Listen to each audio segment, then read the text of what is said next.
Hi there. I will be responding to a video that I found on the Mark Driscoll Facebook page. The video is called Ask Pastor Mark, Should we let our kids stay with non-Christians to evangelize them? I personally think that when kids go to sleep at their friends' houses, it should be about having fun and have nothing to do with going on an evangelism mission. Mark says no, but then he goes on to say that Christian kids shouldn't be sleeping over at non-Christian homes at all, and implies they shouldn't even be going there. I have a few problems with Mark's answer to this question that I will explain further in this video. We're sowing seeds, and they're sowing seeds. And we're sowing seeds for a harvest of righteousness, and they're sowing lots of weeds. And it's choking out, this plant that we're trying to tend to. By calling the lifestyles of non-Christian families weeds, Mark is saying that non-Christians and their lifestyles are a threat to the faith of children from Christian families. I would say if your faith is so fragile and weak that you consider anyone who lives different to you a threat, perhaps it's not a plant worth growing at all. As somebody who's not a Christian, I don't consider the lifestyle of Christians to necessarily be a threat, although it is important to use discretion. I personally would be more cautious about sending children to the homes of more radical fundamentalist Christians, because some of their teachings are psychologically harmful. Sometimes this can be friendships, relationships, sometimes it can be neighbors. Sometimes, tragically, it can be extended family. They go to grandma's house and grandma's like, oh, well, we have different rules here. You get to do whatever you want. You don't have to. And you're like, man, you're undermining everything we're trying to cultivate in these kids, The way Mark speaks, he makes it sound like that's the norm for non-Christian families. But plenty of non-Christian secular families have rules and boundaries for their kids. I don't have kids yet, but when I do, I think it will be important for them to see that different people and families have different worldviews and do things differently. I'm not saying just let your kids go sleep over anywhere. Like I said before, it's about using discretion. But I don't think you can simplify it by saying it boils down to religion or worldview. And so it's having the boundaries, and it's again back to my early principle. You're the gardener. This is the responsibility that the Lord has given you. And you do want to convert your neighbors to Christ, but you don't want your neighbors to convert your children. I think this is really bad advice. Although Mark probably wouldn't think he's giving advice, he thinks he's giving commands to his congregation. Mark assumes that everyone's neighbors are going to be as passionate about evangelizing their worldview to his children as he is about converting people to Christianity. If your neighbors aren't religious, then they probably aren't going to try and convert you or your kids. And if your kid is so highly insulated in a Christian bubble, they probably won't have any non-Christian friends. And so this question just isn't relevant. I remember, it comes to mind, there was a friend of mine. He was really popular, and I didn't know why, and was in school. And he said, hey, you want to come stay at my house this weekend? Some of the guys are coming over. So I go to his house. I was 10, 12, something like that, little. Well, we get there. His mom and his dad were divorced, and they really hated each other. And the children were sort of the way that they would punch each other. So mom was trying to raise the kids and make rules, and dad was going to encourage the child to rebel just to terrorize mom. One of those really unhealthy family situations. So we go to dad's house. I didn't know we were staying mom or dad's house. We're at his mom's house. Dad picks us up. We're going to his dad's house. Dad's got weekend visitation. And dad literally declares, all right, boys, at my house, you do whatever you want. And I was like, oh, crazy. I mean, we're little kids. And next thing I know, he's showing me his dad's weed, porn, and guns. And his dad was just wheels off anarchy, anything he wanted to do. Well, that's why they got divorced. Mom's healthy, dad's unhealthy. They have kids, and mom's like, I can't raise kids with this guy. He's crazy and evil. But now they have joint custody, And so for me, I remember coming home and telling my folks, like, gosh, that was different. And they said, you're never going there again. And so they should. Mark is highlighting this one experience from his childhood in which another parent exposed him to pornography, drugs, and guns. I agree with Mark. The parents did the wrong thing here. But I do wonder if Mark as a child had any other sleepovers with non-Christian friends that were safe and fun.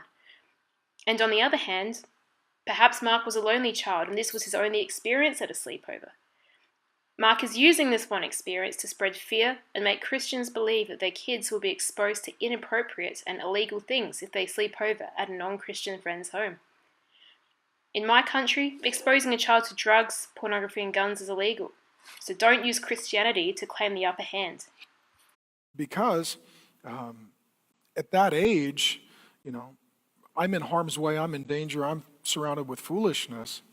Yes, as a child you are vulnerable, but you don't always have to be in harm's way and surrounded by foolishness. And sleeping over a non-Christian friend's home does not instantly equate to being in harm's way. And think of it this way, the thing that comes to mind. So you think of Daniel in the book of Daniel. Daniel is raised in a godly home, and then he's taken captive and he's thrust into Babylon, which is a completely godless nation. And there he is told to violate all the biblical principles that he's been given and to betray God. And Daniel doesn't. Okay? But he doesn't because he was raised in wisdom. And he also had some healthy, godly relationships to help him stay committed to the Lord. And so, raising kids today, we're raising them in Babylon. Actually, no. Mark lives in a country where he and his family are free to practice their religion. This is where his congregation live as well. There are many countries in the world where Christians have to violate their religion to live and survive. But the United States is not one of those countries. Well, we need to raise them like Daniel. How are they going to be wise, discerning, stand on their own 2 feet, make their own decisions, and surround themselves with healthy relationships? And sometimes what parents think is, when the kids are little, they need to be evangelistic. Well, the first thing they need to be is converted. What if your child chooses not to convert, Mark? What if they are atheists and want to have sleepovers and hang out with other kids of a similar worldview? Having said that, I think it would be really difficult for a kid raised in a Christian home to not be a Christian.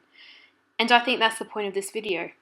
By not allowing them to sleep over their non-Christian friends' houses, you are trying to ensure that they don't encounter any other worldviews.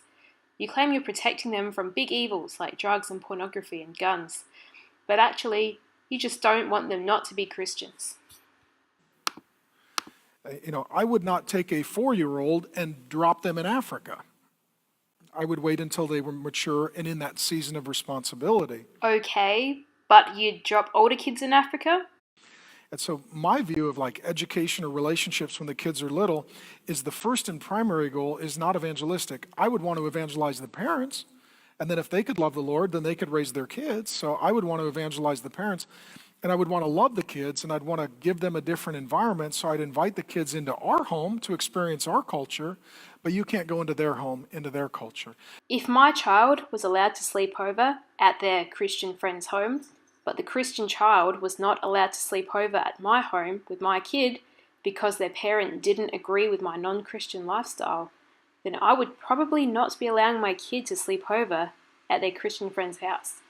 Open-mindedness goes 2 ways. Mark says the primary goal is not evangelistic, but it definitely seems like it is. The kids can come over and play at our house according to our rules. You can't go over there and play according to their rules. And so it's controlling what is normal. Actually, it's manipulating what is normal, manipulating them to be Christians.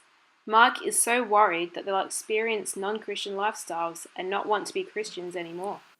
And then as the kids grow older and they launch into the world, anything that deviates will seem for them abnormal. Or maybe as adults, they'll go out into the real world, learn how to critically think, apply reason and logic, and realize their father Mark lied to them and kept them from doing things and making friends with people who could enrich their lives.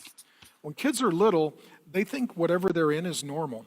And if it's rebellion and folly and death and destruction, they will think that's normal. You want them to have a good understanding of what healthy is before you thrust them into something that is unhealthy. Okay, just before it fades to black, I agree.